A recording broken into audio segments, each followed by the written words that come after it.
No practico lo que quiero hacer, sino que lo que aborrezco, eso hago. Pues no hago el bien que deseo, sino que el mal que no quiero, ese practico.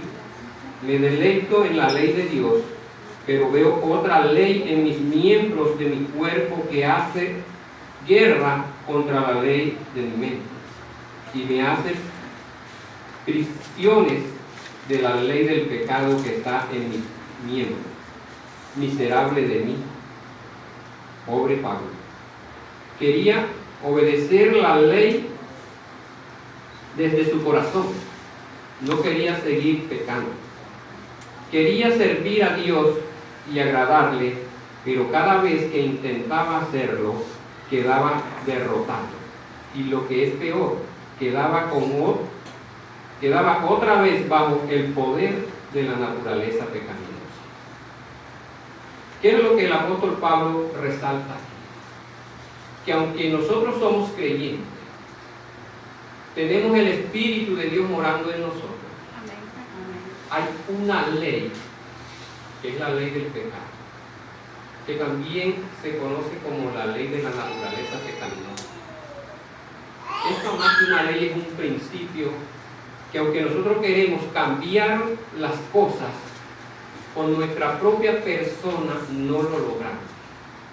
Queremos que el bien nos rodee, compartirlo con nuestros miembros, nuestros familiares, pero esta fuerza negativa siempre nos desvía, porque el adversario tiene una misión.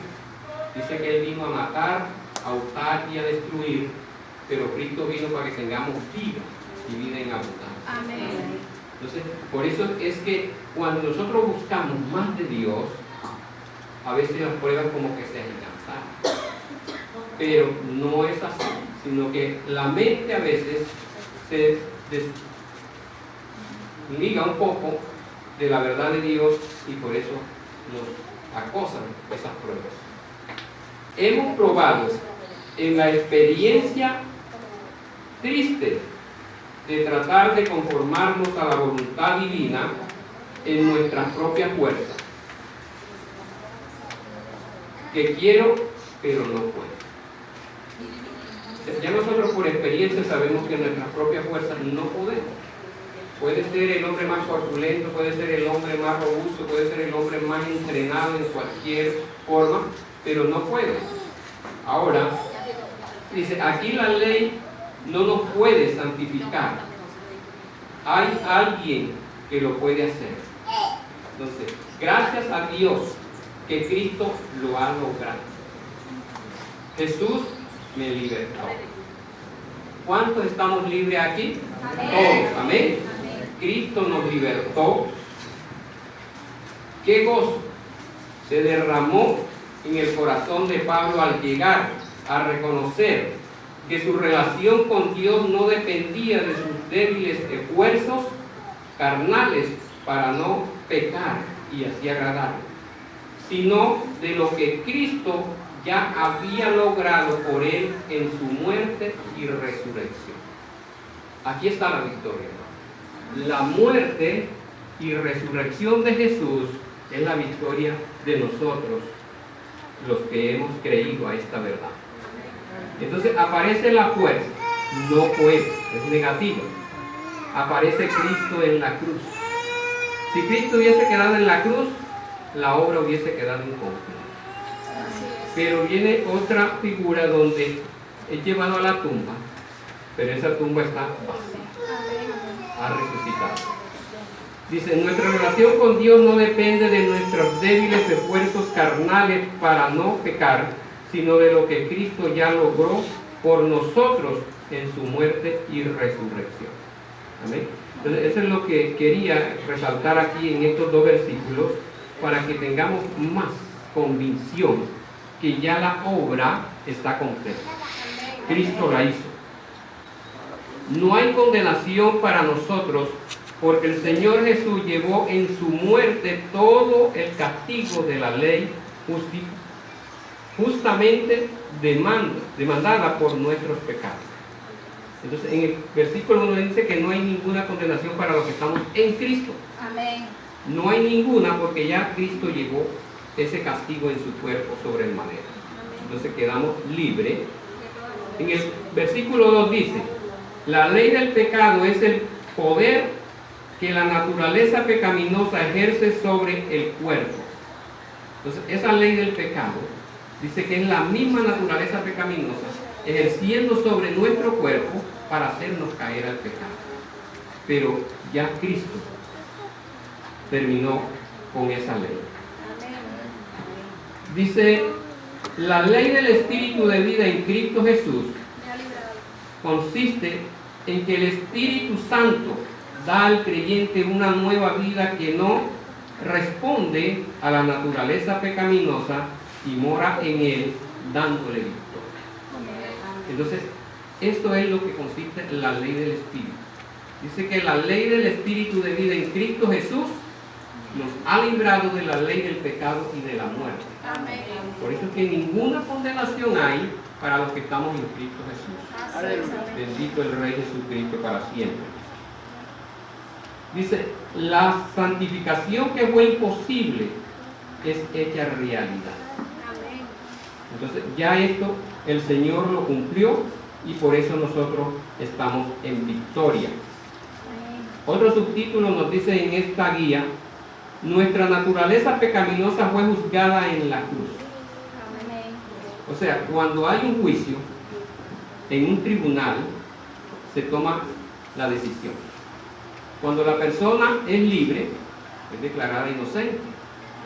Pero cuando es responsable, es declarada culpable. Si hay algún motivo por el cual no puede ir a la cárcel directamente, ese juicio va a seguir hasta que llegue el momento cuando ya todo queda comprobado y va a ese lugar.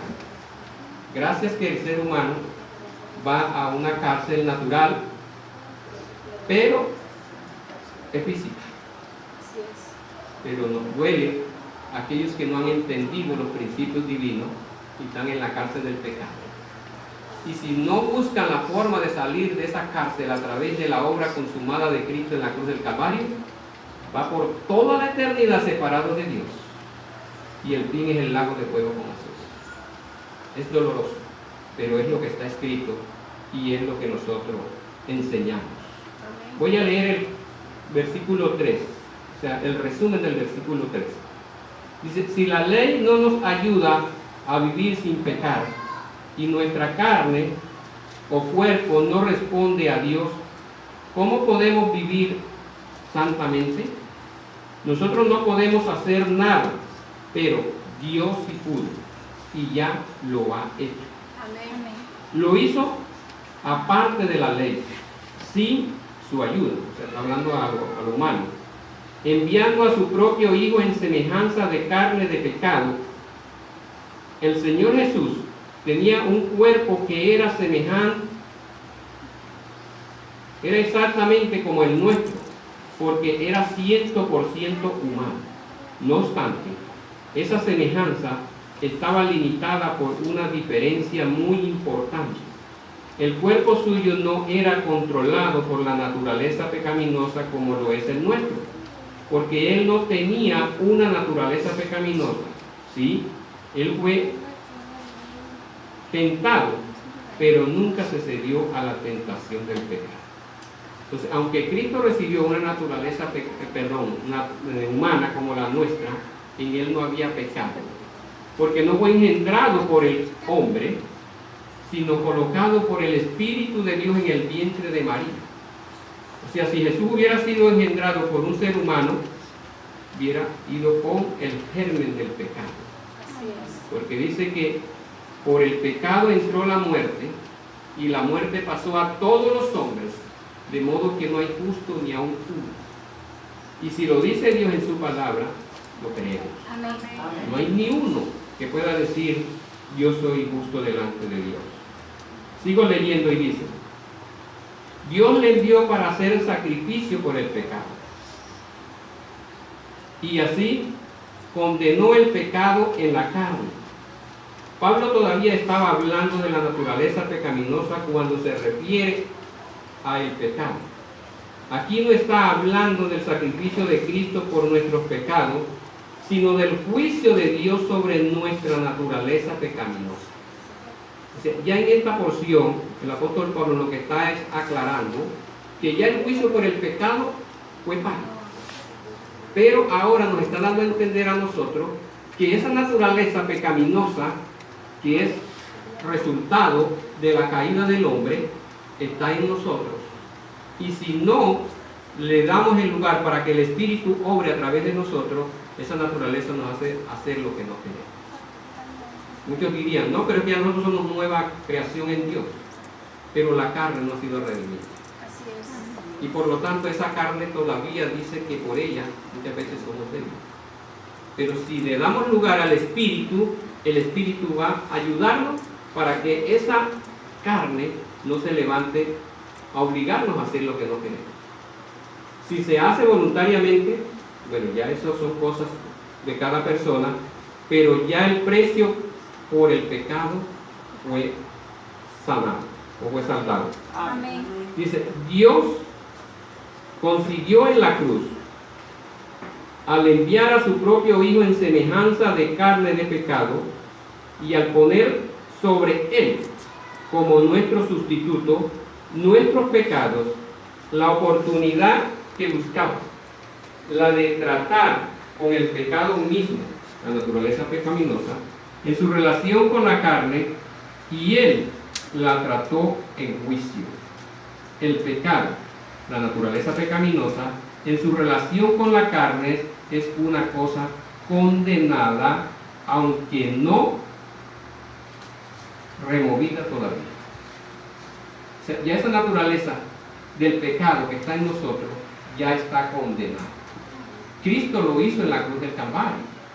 Y entonces, si esa ley divina que Dios estableció ya se cumplió a través del sacrificio de Cristo, entonces no tiene ningún dominio en nosotros, al menos que nosotros nos cedamos a Él. Así es. Pero la carne ya está lavada en la sangre de Jesús. Lo que era imposible por la ley, Dios lo llevó a cabo. La ley era débil por la carne. La ley santa, justa y buena podía ordenar, pero la carne no estaba sujeta a ella, ni podía estarlo. Como consecuencia, podía prohibir, reprender, reprimir y maldecir al pecado, la naturaleza pecaminosa, pero no podía condenarlo efectivamente en su relación con la carne. Cuando Cristo venga, gracias a Dios, seremos libertados de la misma presencia del pecado, la naturaleza pecaminosa, pero este ya ha sido condenado en la carne. Así debemos reconocerlo todos, de la misma manera real con que nuestro pecado fueron quitados con la sangre de Cristo. Así fue condenado el pecado en la carne. El juicio fue ejecutado sobre ella. Bendito Dios. Entonces ya este juicio sobre el pecado ya fue cumplido. Quedamos libres de todo eso. ¿Cómo el Espíritu Santo cumple la justicia de la ley en nosotros? La persona que anda conforme al Espíritu es controlada por Él y piensa lo que Dios quiere, mira lo que Dios mira, escucha lo que Dios quiere, habla lo que Dios quiere, hace lo que Dios quiere y anda donde Dios quiere. O sea, Dios toma control de nuestro cuerpo físico y vamos a actuar solamente de acuerdo como el Espíritu nos indica. Y si nosotros nos dejamos dirigir por ese Espíritu divino, hermano, estamos en victoria. No tenemos por qué andar escondiéndonos. No, que me van a ver que voy a hacer esto, voy a hacer aquello. El Espíritu no nos deja. Dice que Él nos anhela celosamente. Amén. Antes de ser creyente, estábamos en Adán, con todas las consecuencias del pecado. Así es. Pero ahora que ya creímos a la obra consumada de Cristo, estamos en Cristo, libertados de todas las consecuencias del pecado.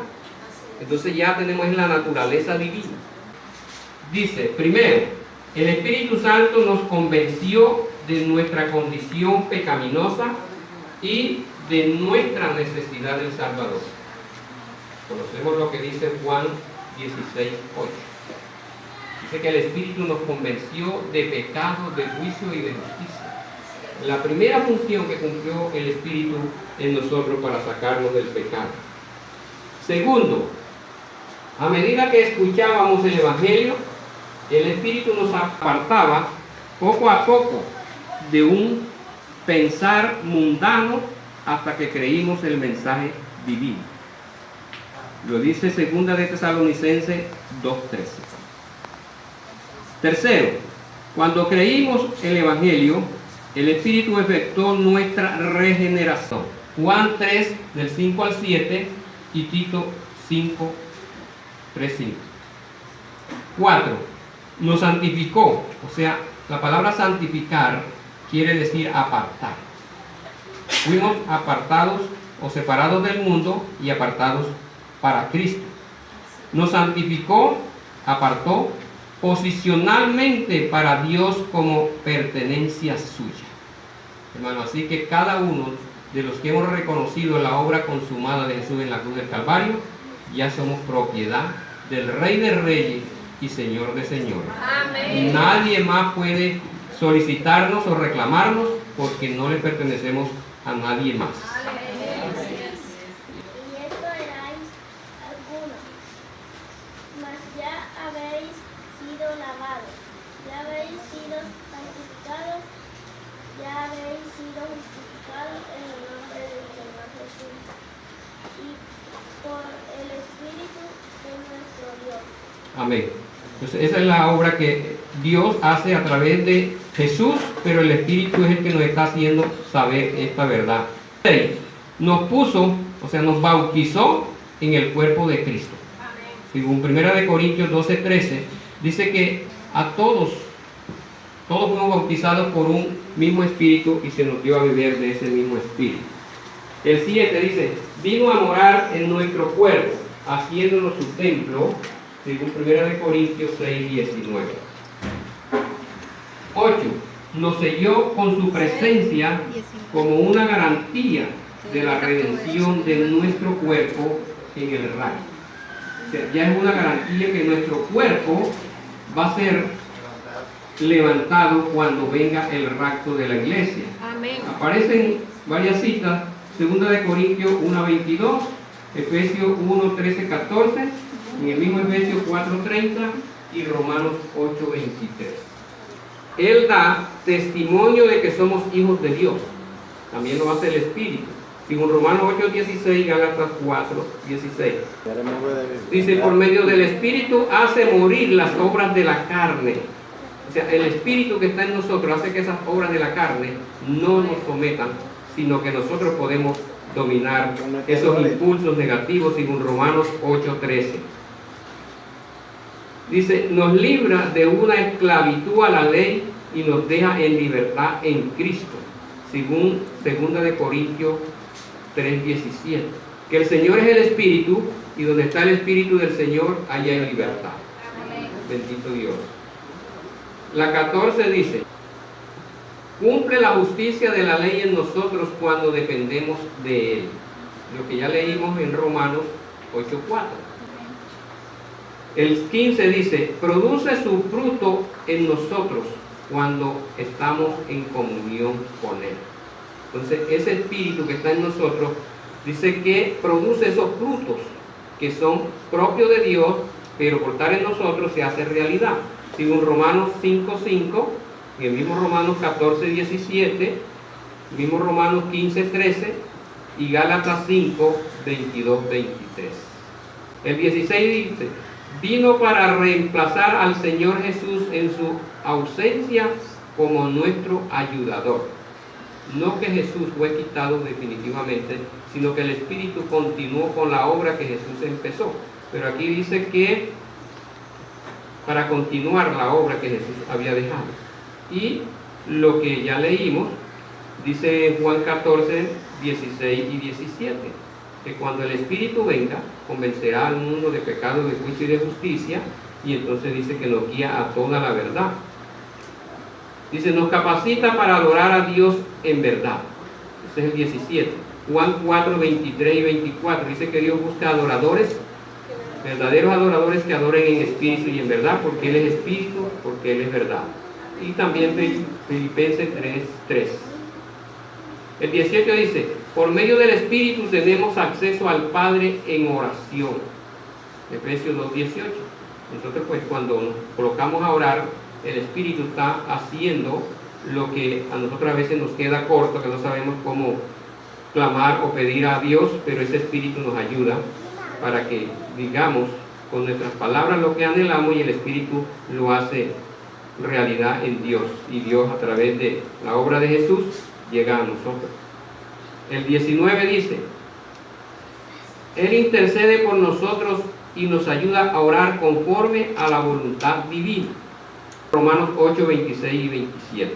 Como una sustentación de la cita anterior, dice que nosotros a veces oramos, pero no sabemos, pero el Espíritu intercede por nosotros con gemidos indecibles. Según el otro punto 20 dice, nos fortalece en nuestro interior para estar firme y conocer mejor al Señor. Está en Hechos 9:31 y Efesios 3:16. El 21 nos enseña por medio de la palabra en cuanto al Señor y a todas las cosas. Nuevamente aparece la cita de Juan 14:26 y 15:26. El 22 trae a nuestra memoria todo lo que hemos aprendido. Vuelve a tomar la cita de Juan 14:26, o sea que es fundamental esa cita para nosotros como creyentes, por la obra que el Espíritu está realizando en nosotros. El 24 de lo que estoy leyendo dice, nos hace conocer los derechos y posiciones que adquirimos al ser redimidos. Cuando ya nosotros creímos en la obra del Señor Jesús, entonces dice que tenemos una posición y adquirimos algo legal por la voluntad de nuestro Dios, según 1 Corintios 2:9 al 12. Dice que cosas que ojo no vio, ni oído oyó, ni han subido el corazón de hombre, son las que Dios ha preparado para los que le amamos. El 25 nos conforma cada día más a la imagen de Cristo, y a los que conoció también los predestinó, a los que predestinó también los llamó, y a los que llamó los justificó, y a los que justificó también los glorificó. De modo que es una obra perfecta, completa en Dios a través de Jesús, pero el Espíritu es el que nos enseña esa verdad y la fija en nuestro corazón para tenerla hecha realidad en nosotros. Amén. El 26 dice, nos anhela celosamente porque quiere que seamos fiel al Señor y no amantes del mundo, según Santiago 4:5. El 27 dice, nos llama para servirle al Señor. Es un llamamiento que Dios nos hace para que le sirvamos a Él, según Hechos 13 del 2 al 4. El 28 dice, nos dirige en la evangelización, enviándonos, impidiéndonos y mostrándonos cuáles son las partes que las puertas que ha abierto. Según Hechos 13, 4, el mismo Hechos 16, 6, 7 y verso 10. Nos da dones espirituales para la edificación mutua de la iglesia y para la extensión del Evangelio. Entonces, obra que el Espíritu hace en cada uno de nosotros como creyentes, según la cita de Romanos 12, versos 3 al 8, y 1 Corintios 12, del verso 7 al 11 y el verso 28, y Efesios 4, del verso 11 al 16. 30. Nos capacita para compartir el mensaje divino a otros, según Hechos 1:8, 6:10 y 2 de Tesalonicenses 1:5. El 31 nos da las palabras que tenemos que decir cuando seamos perseguidos. O sea que ese Espíritu está allí para colocar las palabras de parte de Dios a aquellos oponentes que quieren hacernos quedar mal o desmentir lo que Dios ha establecido. Según Mateo 10, verso 19, Marcos 13, verso 11 y Lucas 12, verso 2. El 32 nos da gozo en medio de la prueba. Primera de Tesalonicenses 1:6. El 33 nos guía hasta en los detalles más mínimos de la vida y del servicio, según Romanos 8:14. El 34, al estar en comunión con Él, nos llena para controlarnos en todos los aspectos de nuestra vida, según Efesios 5:18, donde dice que nos llenemos con vino y no seamos embriagados, o sea, que seamos llenos del Espíritu Santo y no nos embriaguemos con sustancias que no convienen porque perjudican el organismo. El 35 nos da comunión con otros creyentes, según 2 de Corintios 13:14. El 36 dice, nos da una esperanza abundante, tanto a judíos como a gentiles, según Romanos 15:13. Y la última cita, que es, transformará nuestro cuerpo a la semejanza del cuerpo glorioso de Cristo cuando Él venga, según Romanos 8:11. Ahí donde dice que aún la misma naturaleza gime a una, esperando que los hijos de Dios seamos transformados, redimidos, para que ella también descanse de la esclavitud en que ahora está por voluntad de Dios. Que todos los creyentes, sin excepción, tienen el Espíritu viviendo en ellos. Entonces, otra parte dice, el Espíritu Santo no es una sustancia o líquido de la cual podemos tomar una cantidad mayor o menor, sino una persona indivisible. Entonces, ¿tenemos el Espíritu en su totalidad viviendo en nosotros o no tenemos nada? Entonces, por eso es que cuando el ser humano ha entendido, ha comprendido, ha aceptado la obra consumada de Cristo en la cruz del Calvario, como regalo que Dios habla de las arras del Espíritu, es el Espíritu mismo morando en el creyente. Porque dice que si alguno no tiene el Espíritu de Dios, entonces no es hijo de Dios. Los únicos que no tienen el Espíritu de Dios son los que no reconocen esa obra que Cristo hizo ya en la cruz del Calvario. Pero a medida que nosotros nos vamos dejando dirigir por el Espíritu, entonces allí es donde se hace realidad nuestra comunión íntima con Dios.